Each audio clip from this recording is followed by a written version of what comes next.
So, చాలా రోజుల నుంచి చాలామంది అడుగుతా ఉన్న విషయం. ఈ ఏపీ ట్రాన్స్‌కో అనేది ఈ జాబ్ అనేది గవర్నమెంట్ జాబ్ కాదంట కదా సార్. కాంట్రాక్ట్ బేసిస్ జాబేనంట కదా! అని చెప్పేసి చాలామంది అడగటం జరిగింది. ఇక్కడ ఏపీలో వీళ్ళకున్న డౌటు తెలంగాణలో అప్లై అవ్వటం అయితే జరిగింది.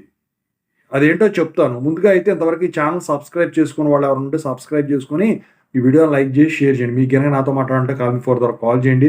తెలుగు ఇంజినీరింగ్ ఇరిగేషన్ టెలిగ్రామ్ ఛానల్‌లో జాయిన్ అవ్వండి. ఈ వీడియోకు హైప్ ఉండే టాపిక్‌లో వెళితే సో, ఈ కాంట్రాక్ట్ బేసిస్ జాబ్ గానివ్వండి, ఈ టెంపరరీ జాబ్ గానివ్వండి, ట్రాన్స్‌కోది ఏదైతే ఉన్నాయో అవి ఏపీలో కాదండి.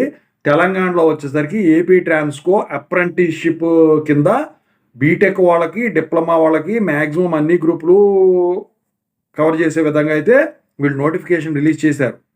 అయితే అందుట్లో డిప్లొమా వాళ్ళకేమో 18,000 ఏమో సాలరీ స్టైఫండ్ కింద మంత్లీ.